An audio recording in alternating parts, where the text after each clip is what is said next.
Yeah, I bet you I know why it is. It's because that food is really good, right?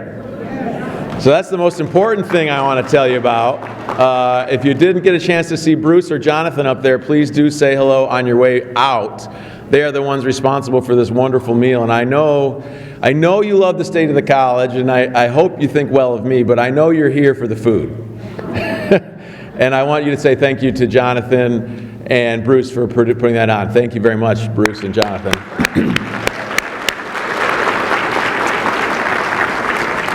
So welcome back, everyone who's just coming back. For those of you who were with us here this summer, good to see you again. I really mean that. I'm excited to see all of you. I see so many of you are my colleagues, my friends, my teammates.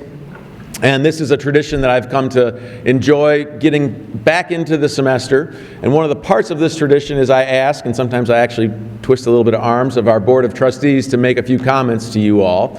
If you're new to Henry Ford College, I want to introduce you to two of our trustees. They're elected here in the city of Dearborn, and they represent both our public school system, which is the third largest public school system in the state of Michigan, and our community college, Henry Ford College, which is either the second, third, or fourth largest, depending on a year, largest community college in the state of Michigan. So they're the only ones that have those dual roles, and they do it really well. One of them is Mary Petlichkoff, one of the senior members of our board. She's down here.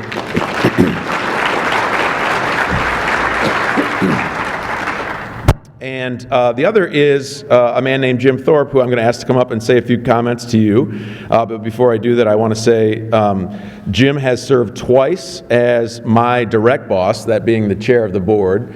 He served as chair during the pandemic, and he's been a tireless supporter of both me personally and the mission you all carry out. In fact, he's invested his most precious resources in you all. He has sent, I think, both, maybe certainly one, of his children to Henry Ford College, who's now enrolled right now. So please join me in welcoming the former chair and current Board of Trustees member, Jim Thorpe.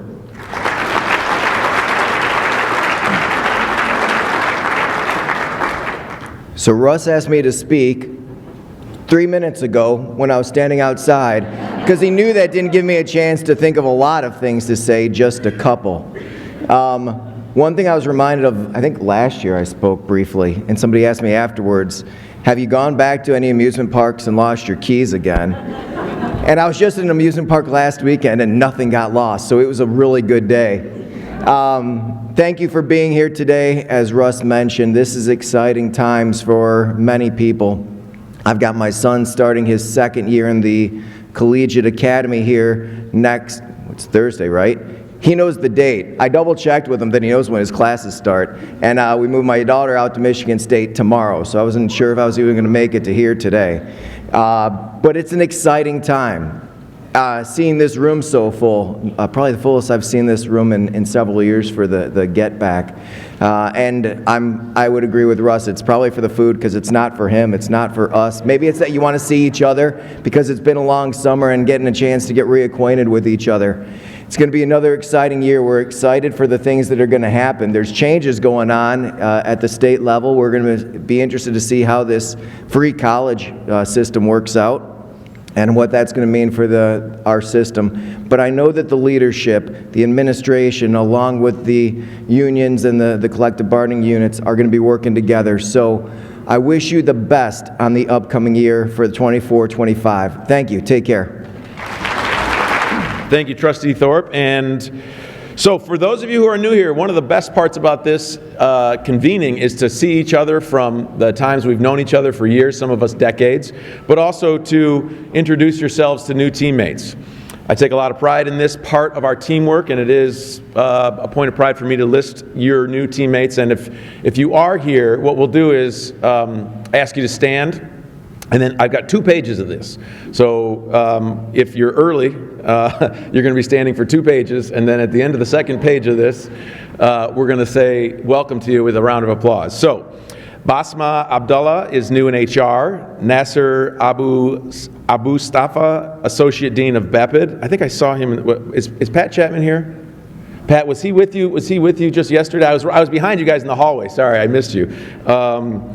Up there, upstairs. But you got to stand up, Dean. Carolyn Attard in radiography. Abir Beydoun, financial aid. Kirk Bradley is new in athletics and was, and I think probably still is, an assistant basketball coach. I'm glad he's here with us. Fadia Kudri, chemistry. Nicole Curry, learning lab. Jada Davis, SOLA. Mana El Seba, food service. Cheyenne Fry as a cashier. Michael Gavin is in philosophy. Brett Hamilton, I just saw Brett. He's already standing up. He played basketball with me. It was in the wintertime. We won too, by the way. It was against the students, and Brett was one of the reasons we won. Sakina Hill, chemistry. Elena Kondraziak, Elena, stand up. You've probably seen Elena. She's on billboards when she was a student here.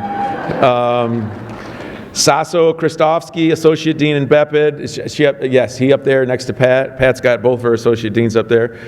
Karen Larson-Volts, Art. Elizabeth Martin in nursing. Page 2. Sarah McCullough in the Learning Lab. Marie Morandini, Enrollment Services. Eamon Obad, Advising. Amatal Malik, Ashish, Learning Lab. Mona Osmas, Chemistry. Jennifer Paducha, Medical Assisting. Emily Pritchett, Psychology. Mohammed Kutab in Facilities.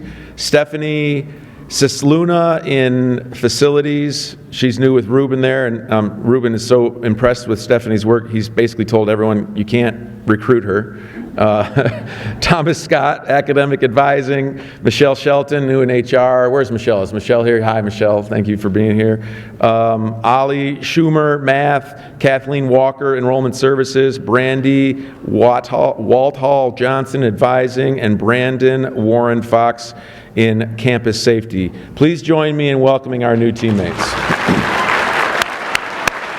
All right, we also, part of our tradition here is to congratulate our colleagues who have accomplished either promotions or academic degrees, and usually I find some folks that have done neither of those things but just deserve a pat on the back. So Christina Bailey is right here. Dr. Bailey, she's the Director of Health and Human Services.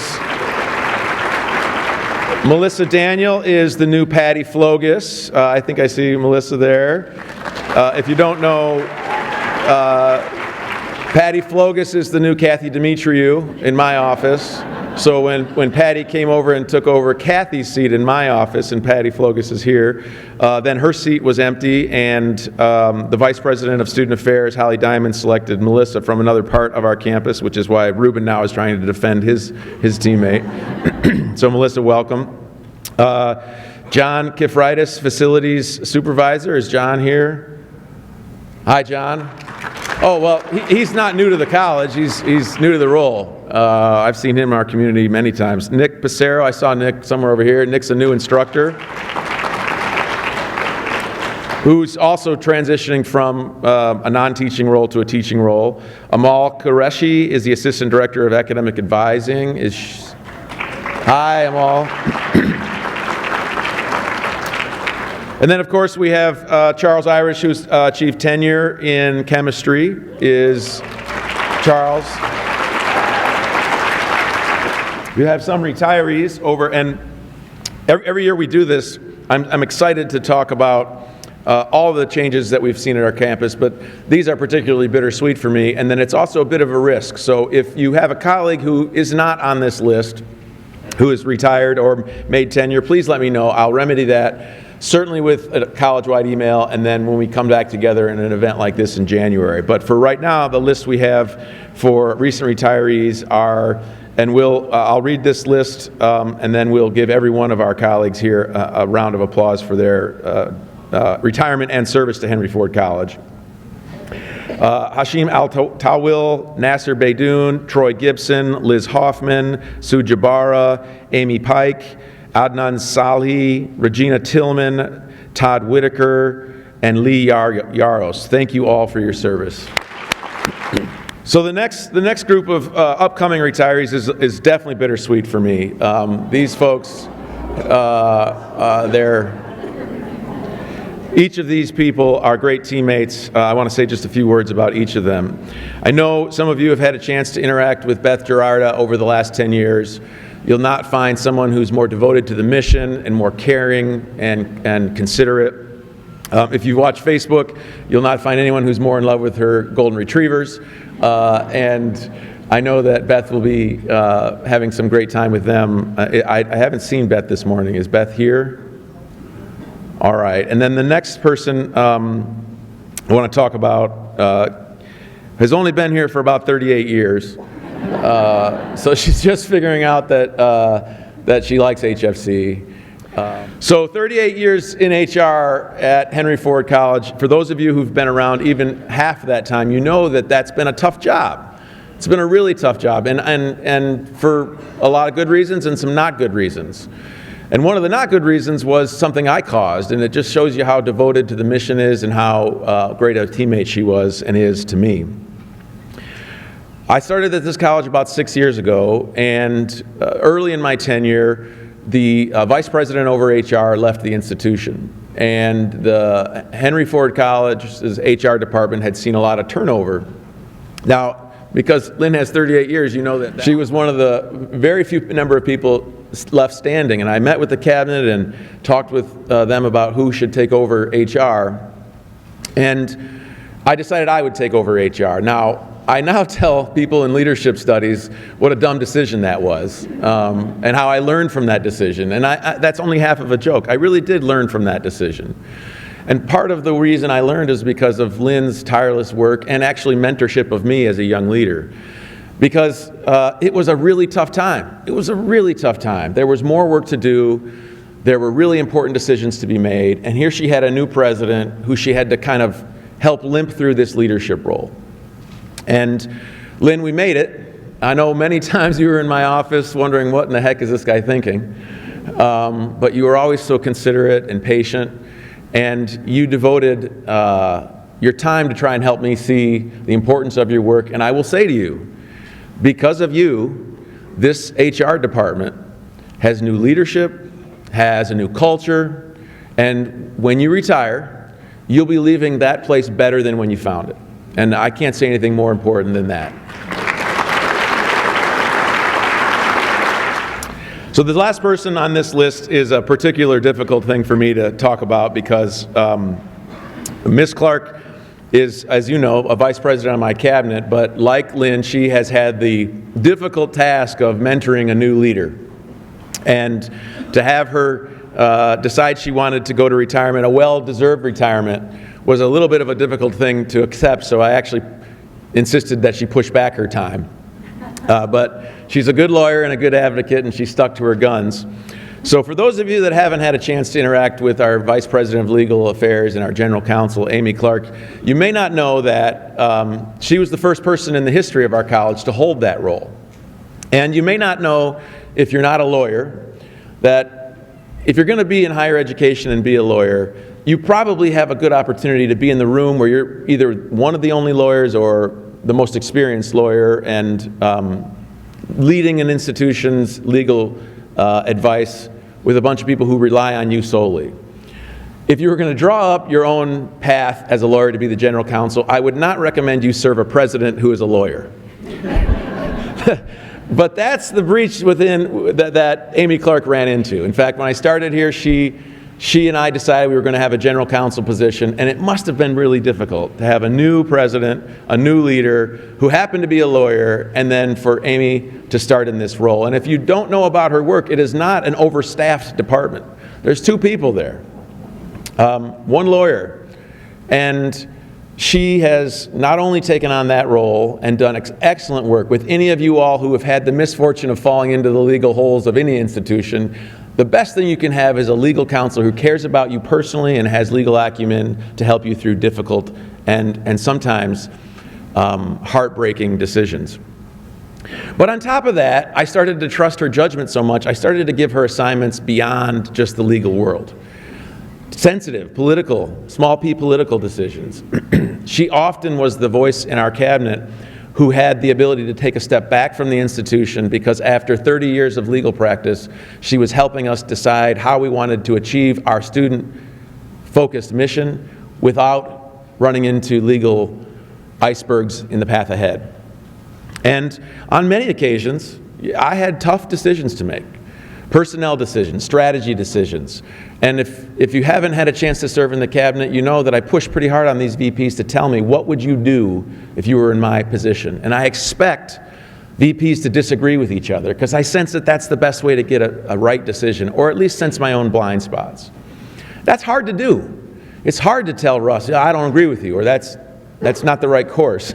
But if you know Amy, she's got this rare skill to tell me that I'm making a mistake with a smile. And, I could go on and on, but it's been a joy to work with you. Congratulations. My hope is to bring to the board no one will ever replace Ms. Clark, but my hope is to have a general counsel for the Board of Trustees to evaluate it sometime in this fall. Now, moving from bittersweet to just plain sweet, here are some congratulations for some folks who have reached the pinnacle of academic pedigree. And I say that because I've never done it, but I understand it is terribly difficult and absolutely rewarding to achieve a doctorate. And these are some of our teammates who have done that recently. As you know, one of the great additions that Lynn Borzon helped us achieve was to have a new leader in HR. And Dr. Bradley now she came to us as Miss Bradley, and now she's Dr. Bradley. And so if you do see our leader of HR, please congratulate Dr. Bradley.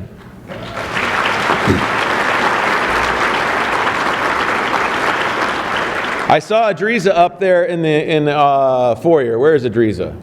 I see Adriza as Dr. Caesar, and I really like this picture because that's her daughter. And achieving something this hard has got to be wonderful. But imagine your child seeing you achieve it.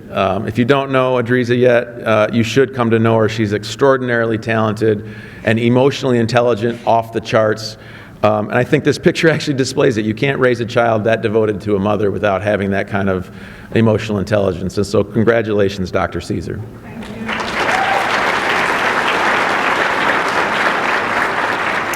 Dr. Shay James Boyd is in our development office, and I think I will give her the award of the most professional, sharp-looking headshot as an EDD. Congratulations, Dr. James Boyd.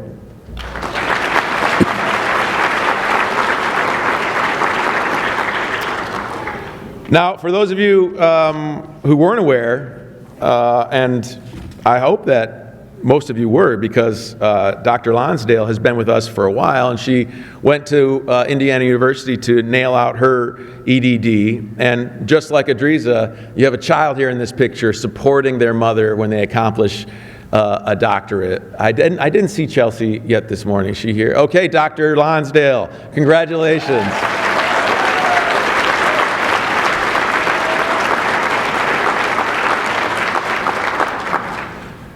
All right, so a couple years ago when we were doing this, and each year, Rhonda DeLong, where's Rhonda?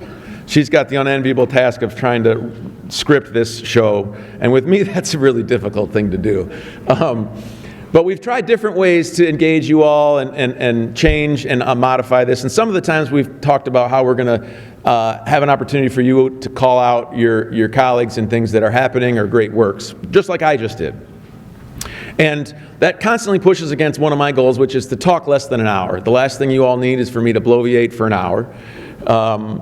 And so we didn't craft into the message today an opportunity for you to call each other out, but that didn't stop you. Some of you reached out to me and did it on your own, which is really exciting. And this is, literally this came into me in the last 3 days. So if you don't know Dr. Harvell, you should, because Dr. Harvell is a faculty member here, but he also leads a group called the Black Male and Queens Focus Group. And he literally said to me, hey, I liked it when you had a chance for us to call out my colleagues. Could you do it for 3 people that have done a really great job for the focus group? And so I said, yeah, sure.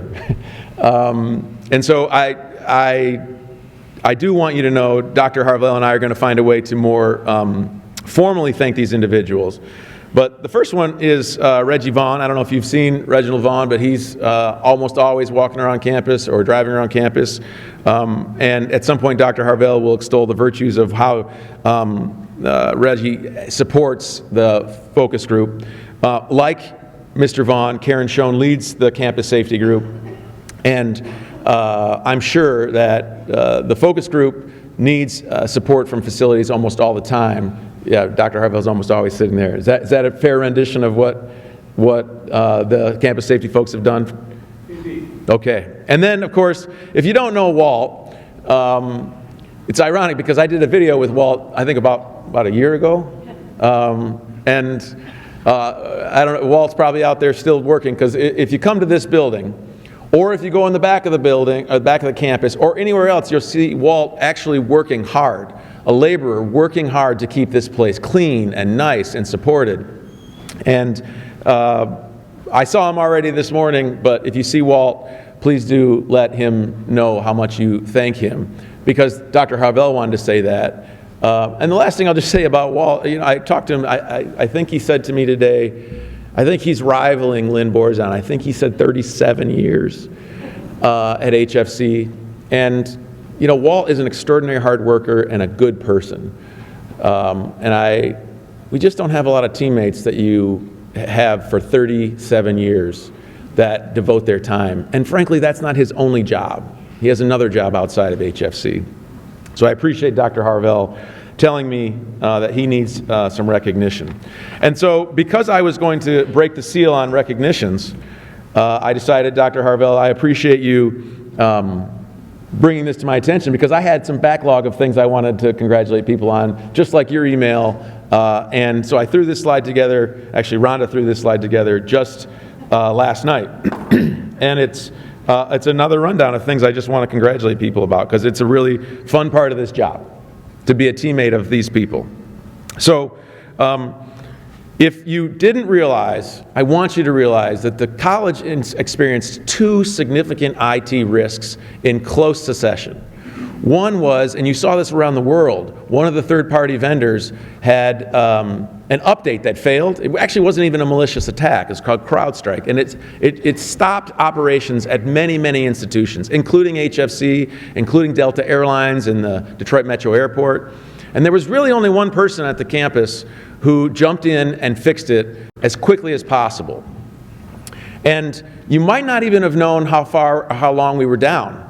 Now, that person jumped in and soon got other folks on the campus to help us fix this, but we were only really down for about a day and a half, and maybe even less than that. Where you saw Delta Airlines was multiple days. I think they maybe even been more than a week.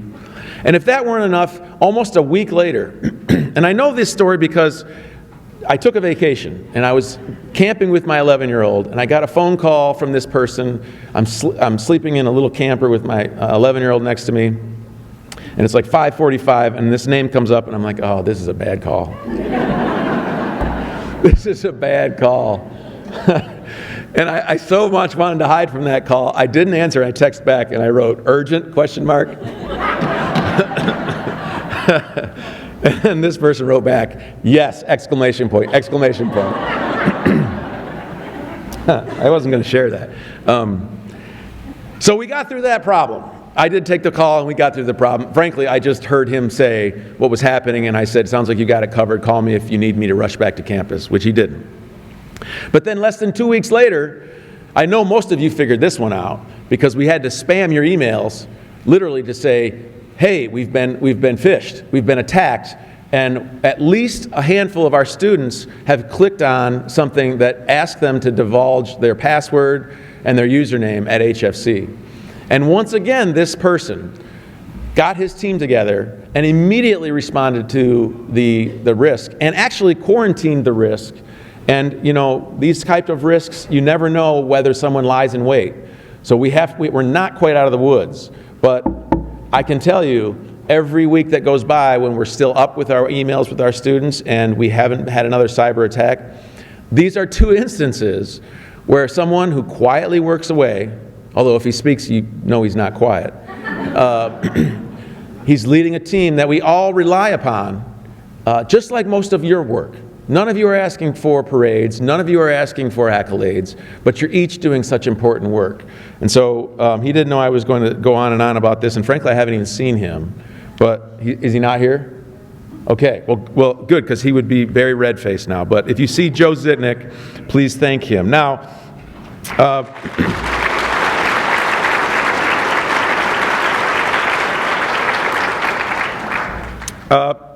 the next person is a new faculty member named Jesse Mason. I haven't seen Jesse this morning, but if he is here, please let him know how you appreciate how he's doing great work in physics and astronomy. I'm going to have him give a short presentation to our Board of Trustees.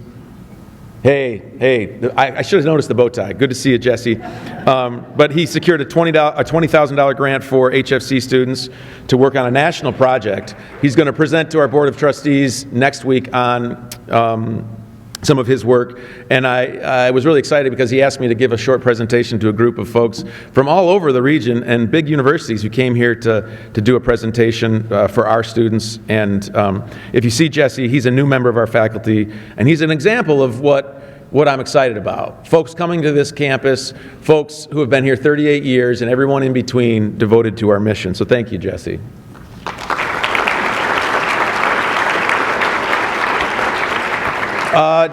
Where's Steve Glazer? I didn't see him. Is Steve here? Hey, Steve, congratulations on being selected to display your work in an art exhibit at the University of Michigan Medical Center in September.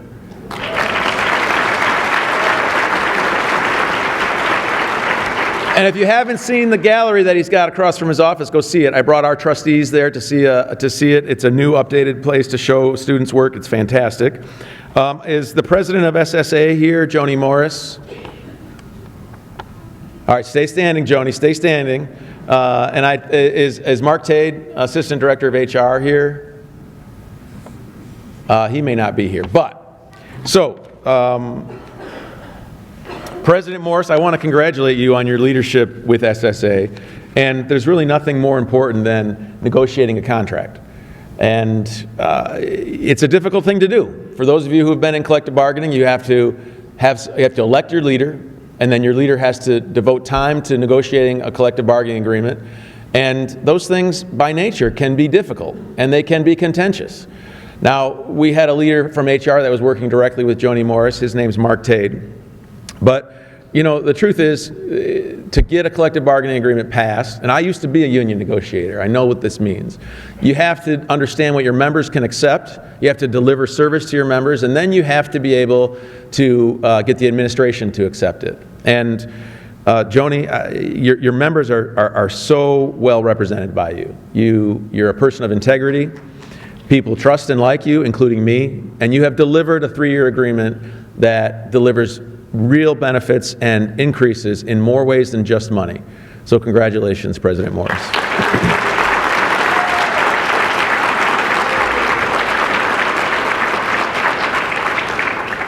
All right, Dr. Rader's not here, but you know he's the president of Local 1650. He's at some convention in Chicago. If you don't know, the National Democratic Party is holding its nomination conference in Chicago. And of course, Dr. Rader has been climbing the leadership ranks in his national union, the American Federation of Teachers, and he's recently been elected co-chair of the Higher Education Program and Policy Council, which is a national group for AFT. And his counterpart at HFC is the leader of AFO, Dr. Lynn Boza, the president of AFO. I didn't see, yes, Dr. Boza. So I want to brag on Dr. Boza a little bit here. I want to say we recently had an issue that I can't go into great detail about, but I think you'll pick up the point of this. And it was a time when administration and the collective bargaining unit weren't really on the same page. And we were having some struggles, and it was getting to the point where we may have to have a disagreement where administration and faculty may have to talk about discipline. And I asked the leadership of academic affairs, and I asked the 2 union leaders of our faculty unions to come in. And if you ever met Dr. Boza, you can understand why she's been elected, what, 4 times? Are you in your 4th term? 3, okay. Well, it should be 4, because this union got fantastic representation by Dr. Boza. We worked together. There was no discipline, and there was improvement. And the reason it happened was because people like you, Dr. Boza, are leaders on this campus. And so I'm glad to be your partner. I'm glad you came to that meeting, and I'll continue to work for you as long as you stay. I don't want to do any retirement lists with you on it. So thank you for being a leader here, Dr. Boza.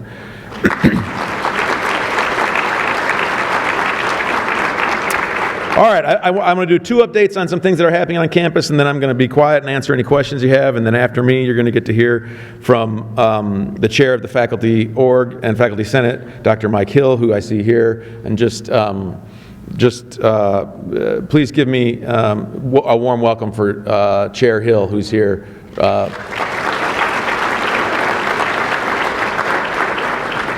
All right, so we started our strategic plan 2 years ago. We're in 2 years of our strategic plan, and I know some of you may have raised your eyebrows when we first passed this plan because it only had 2 years on it. And you may have thought, well, what the heck? Why? Most plans are 5 years or at least 4 years. And the reason why we did a 2-year plan was because we wanted to build urgency. And we wanted to show the rest of the community around us that we took these goals really seriously. And part of that was a risk. We made big goals, and those of you who served on the committee that built this plan, remember we were thinking, wow, we probably won't be able to accomplish these goals. Should we even outline them or give ourselves more time? And we chose not to do that because we wanted to build urgency, and we wanted to set a stretch goal long after the plan expired so we could keep making new renditions of the plan. So I'm here to report on how we're doing on our plan. There were 8 goals. One of the goals was to increase enrollment in African American students and Latinx students. And part of these goals report outs to you are going to be, hey, we're not making our goal. And that's okay. In fact, anyone who thinks, Russ admitted they weren't making it, that's the point. We're in an education institution. We set a goal that we're trying to achieve, and if we get it, great.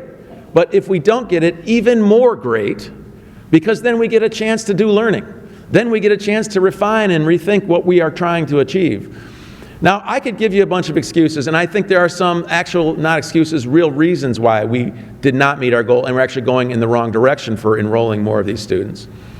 And if you're interested in that, actually let me know, because we're thinking about it right now, and we're probably going to stand up a new strategic planning committee. And I can tell you the reasons that we believe this is happening, but we're going to keep learning about it, and we're going to keep trying to achieve these goals.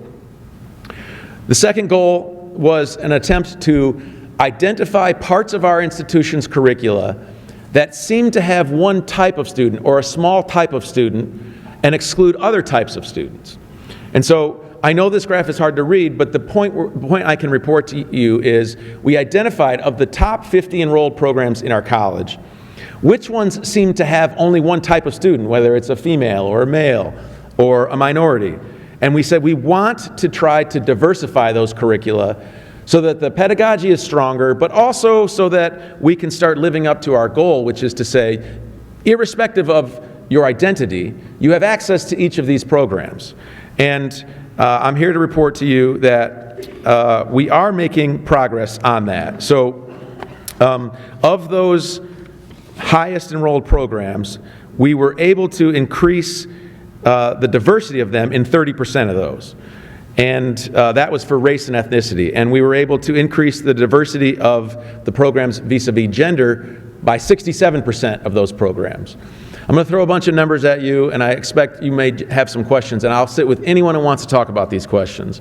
But please understand, I'm going at kind of a high level because one of the decisions we made about this strategic plan was to be focused on data so that we knew where we were going and how we were doing. But this is one that I can tell you we're making progress on. The next goal was attempting to keep students enrolled on their way to graduation or transfer. And on that goal, we wanted to increase the number of, the percentage of students who were achieving 24 credits in their year. Or for the students that were going part-time, we wanted to increase that percentage of students who were achieving 15 credits, which is the graph on the left. And We haven't lost ground, but we haven't made ground in that full-time cadre of students who are more percentage of students achieving 24 credits. And the background here, folks, is all the best studies tell you that for the students we serve, and by the way, there's only one community college in the state that serves a higher percentage of Pell-eligible students. And you all know that that's a great, great return on investment. But the trick to get them to a better life is to keep them enrolled in accumulating credits towards a certificate or a degree or a transfer. Well, if you're going full-time, we need you to get 24 credits. We stayed about level with that. But for those part-time students where we wanted to have folks achieve 15 credits or more, we actually increased the percentage there, which is good progress. The other thing we wanted to identify was, what are we doing with students who have the worst kind of failure? And I use that word, I know it may be kind of cringy, but we identified bad outcomes for students when they achieved a D, like a letter grade D, a letter grade E, or they withdrew, or they were incomplete. So D-E-W-I, Dewey. And our colleague Kevin Dewey used to sit right here and chuckle because his name was Dewey. But this is a different Dewey. And what we want to have is a fewer percentage of students who encounter one of those bad outcomes. Because the truth is, our students don't make it out of those holes very often. If they get one of the Dewey letters, then they usually don't get back on and have a successful outcome. So we wanted to drive down the Dewey rates. And we focused more specifically on the things that particularly give students Deweys. And that was math and English. And so I'm really excited to report that we're making good progress on this. And I have to tell you, the faculty, the student affairs, and frankly, Dr. Nealon and his team are the ones that are doing such good work on this. And I'm excited to see, you can see the graph there. We are reducing Dewey rates. We're making progress on this goal. And by the way, these are all stretch goals. We didn't pick any soft goals. And this is one that I'm most excited about because it shows you, it shows you our teamwork. You cannot do this work. There's thousands and thousands of students taking math and English at our institution. You cannot drive this Dewey down without leadership and effort across student affairs and academic affairs, faculty, administration, and staff. The next goal is completion. So we knew we had to get ourselves into a place where we were telling external entities, whether they be students or philanthropy or government, we have an idea of what a successful outcome is, and we're trying to increase that. And frankly, we weren't doing very well on that. And we said, well, we're going to look at just the basic people who walk out of here with a certificate or credential, and that's degrees awarded. The second was our graduation rate, and those are slightly different metrics to gauge those. And then we also said we don't want to have students hanging around here taking more credits than they need to get that credential, because we know that credential is what gives them a better life. You get an associate degree, you make $800,000 more over your lifetime. And for the students we serve, that's an extraordinarily different lifestyle. And so we're making progress on all three of these metrics also. You can see we are putting through more people with a certificate or a diploma. We are increasing our graduation rate. And I'll tell you, this one is the one I'm most proud of, the center graph. It's a lagging indicator because you have to look back, for us, you got to look back 6 years because we have one 4-year degree path. So you look back at 150% of the time a typical student would take. In our 4-year degree, that would be 6 years. But that doesn't mean we can't gauge where we are in the 2-year programs with a 3-year look back. And so we've done that. And that middle graph shows you that we are now projecting that for our 2-year path, we've moved from 10% graduation rate to something, Dr. Nealon and I, when we said we wanted to make it to 15%, we really thought, we don't know if we can make it. We serve these students that I know you know. It is so hard for them. And this metric was built on 4-year institutions 50 years ago, most of whom didn't even understand what Pell-eligible service meant. But we took it and we said, let's try to get to 15%. And here we are, north of 20% when we report that out. You are achieving extraordinary results in less than 2 years. And with the help of advising, we've started to help students hone their craft of what they want to achieve here, which is making them carry less excess credits when they walk across the stage, which is that last graph. This is part of the part that I'm the most excited about with our strategic plan. The next slide talks about our priority, our goal of giving students a better path to transfer. And here's one where I just have to tell you, folks, we're not keeping up where we want to be. And we're going to have to think about that as an institution. Is this really the goal we want to focus on? And if so, why aren't we making up ground? I could tell you a bunch of reasons why I think this didn't work. And it has nothing to do with lack of effort or lack of understanding or you all being the problem, but we do have to acknowledge we need to reassess this, and we're going to, whether we're going to do better on this or figure out that maybe this isn't the right goal for us. But our transfer rate didn't crater, but it didn't go up like we wanted it to. And getting students to get that associate degree before they transfer ticked up slightly, but we'd like to see better than that. All right, so I alluded to this earlier. We are at the end of our first two-year window of our strategic plan. And I was really excited how we came together as an institution and got ourselves a strategic plan that was one page, 8 goals, and we unanimously agreed upon it at our institution, and our board unanimously accepted it. But we've got to update it, and we're going to do that in the next 3 months. So, if you're interested in this, let me know. If you've got ideas of how we should set up this work, let me know. But if you do have interest in it, here's the price of admission. You have to go to the strategic plan that I just outlined. It's all available to the public. And you have to give me your feedback about what about the current strategic plan needs updating or changing or is frankly wrong. And if you have those ideas, you're going to have an opportunity to tell me and what we hope to be another strategic plan committee stood up in the next 3 months so that we can get to our board in December with an update on that strategic plan. Anybody heard about the Southeast Michigan Student Success Center? All right, so I figured you all wanted to hear a little bit about this. This is a picture of our campus looking north. There's a building in the center of that campus that I cannot wait to replace. And we now have started the process of doing that. We are going to replace the K building and N, sorry. Those 2 buildings are going to come down, and we're going to put a new building right on Evergreen that will serve many, many important goals. But the high points of that are we're going to move the Welcome Center from way off in the corner of the campus so that students can interact with a welcoming environment right as they pull in. We're going to replace the liberal arts learning spaces in a 3-story building that looks out right on Evergreen and gives us a curbside appeal that when people drive on Evergreen, they know that this is a college. And we're going to open up that green space within the middle of campus so that we can actually have commencements on our campus rather than having our students go somewhere off campus. That was the goal, and we've been working on it for 3 years to try and get to a place where we could pull this off. And I want to give you a little bit of an update on where we are on this. Now, I promise you, I can't give you all the details, not because I don't want to share them with you, but because I don't have them. And frankly, this will be a community project. You don't want me having all the answers. You want a committee. And that's the first step we had, which was a committee to pick an architect. And we did pick an architect over the last 2 months who is called Stantec. And these are pictures of projects they've already done on campus. And it was an open bid, huge bid. This is going to be an $85 million project, the largest project in the history of our campus. And Stantec has a history with us and did a competitive bidding process and won that. Now, if you weren't aware who and how we did that, we actually built a committee to review what I believe were either 18 or 20 proposals to do this work on our campus. And I want to say thank you to my teammates who served on that committee, because it was a lot of work to read proposals for architects, 18 of them. We had faculty representation by Tony Perry and Eric Rader. We had administration representation from Lori Gonko, Michael Nealon, Holly Diamond, and John Setkowski.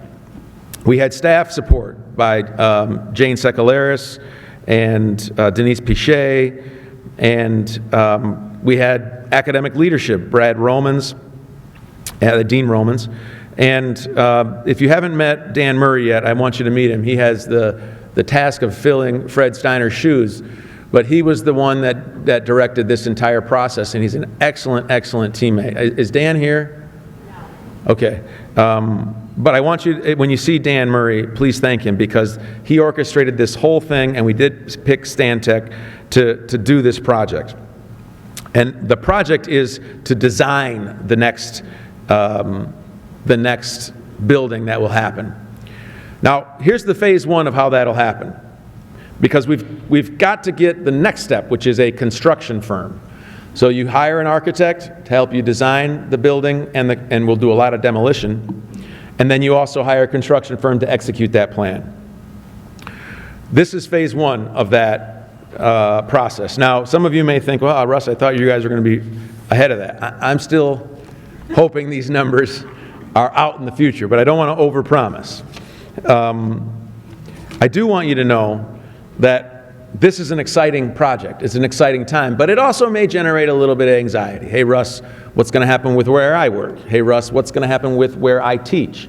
Hey, Russ, are you sure you're going to have this thought about or that thought about? And so, as we've done with everything of consequence on this campus, the last 6 years, I would challenge you to point to a time where we didn't involve community voices, where we didn't give you a chance to give us feedback. I can promise you, we are going to do that.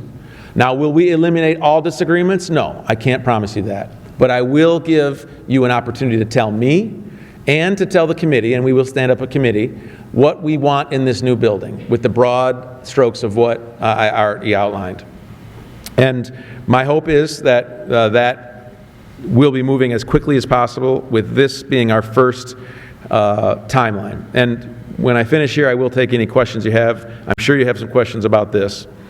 And before I stop, I just want to say along the lines of what I just talked about, which is this new exciting building. For a long time, I've been talking to you about teamwork. And my long-lost friend, and God rest his soul, John McDonald, used to make fun of me. He'd say, hey, Russ, you're talking about teamwork again. And I make fun of John about that because he believed it. He and I we worked through our differences, and we were teammates. But the reason he made fun of it was because he believed it, and he knew that it was necessary for us to come together to do great things. And I want you to know something about what I feel towards you on that teamwork idea. Because right now, there are so many voices in our ears, in our students' ears, in our families' ears, that are asking us to focus on the thing that we don't agree with someone else about. In fact, they're getting really good at it. You don't need to look very far to have someone tell you who you should dislike and why, and make that the most important thing to think about. And it's got a corrosive effect. It actually hurts us when the focus we have is why we're different from someone else and how we should dislike them for that difference. But the secret sauce of HFC is, well, we have small differences. The reason I'm so excited to work with you is because the thing that we share is so much more important than any difference. And the thing that we share is we all want to get up in the morning and be part of this thing that's bigger than any one of us and that changes lives. I know that that's the reason you're here. That's the reason I'm here, and that's the reason I love to brag about you. Let me tell you a story that could only happen at HFC that I want you to keep in your mind so that you know I know why you're here. I'm not telling you this story because I want you to think about, well, the way Russ feels. I want you to know I see you. I got an email from a very wealthy person in Southeast Michigan that said, I want you to meet this young student who's coming to HFC. His name's Adib. So I reached out to Adib. This man who gave me this reference is a respected individual who I trust and respect. So I asked Adib to come see me, and Adib came. He is a 17-year-old young man from Dearborn, and he brought his mother, and they told me the following story. Adib is got a really warm smile, but he's not quite sure of his own skin. And I don't mean that in a racial way. I mean just a young man still trying to figure out where he lands. So he lets his mom start talking. And she says, I have 2 degrees from HFC. And my son is going to come here because I had a really good experience. But I need you to know our family story. And our family story is that my husband and I came to the United States to get a better life from a Middle Eastern country, and we're Muslim. And at one point when we were building our family, we went back to the home country, and my husband and I were in a car with Adib and his 3 siblings. One of them was a baby. And Russ, I don't know how to tell you this, but it was pretty awful. We got into a car crash, and my husband was killed, and our baby was killed. And we didn't know what to do, but we were American citizens at this point, and my children were American citizens, so we came back to Dearborn. I went to Henry Ford College, and I'm trying to get a better job, and I told my kids, the path to a better life is a higher education, and you can get it here at Henry Ford College. And we've been working hard. Adib's been the man of the house since he was 12, and he's got a part-time job working at one of the community pools here in Dearborn, and he's really excited to come to Henry Ford College. He's good at math, and he wants to get into engineering. And the only reason we're here is because this person, who I won't name, heard our story and decided that he was going to pay every cent of Adib's tuition at Henry Ford College. And, that'll put you in the back of your seat wondering if you're up to the challenge to meet this family's needs. And what makes this story so, so wonderful in the world we live in right now is because that man who wrote the check, I contacted him, we talked, he's a Jewish American. He doesn't have any interest in anybody knowing who he is. He knows Adib because he met him. He knows Adib's story and his religion. And in Henry Ford College, you and I get to serve people like that. Again, I'm not telling you that because I want you to feel great about Russ. I'm telling you that because I know that that's just one of the thousands of stories that you all see and do. I know that's why you're here. You could tell me plenty of those stories like you have, and that's why I'm so proud to be your voice when I'm outside of this campus, to say why this college deserves not $5 million, but $10 million of state money for this new building. Why we're the best college to help lift up people like Adib and all the students you serve. And so please know that it is a real honor for me to help you do that life-changing work. I know Adib. We're going to meet for lunch every month. I know that you all will be helping him have a better life. And I know his children and his siblings will have a better life because that's what we do every single year. And I know that you all are the ones that get it done. So please know that I see you, I'm excited to be with you again, and I'm excited to get this term going. All right, so as you know, my email is public. I'll respond to any email. If you want to meet with me, just let me know. I'll meet with you. You can have my phone number too if you want. Thank you. I'll see you around.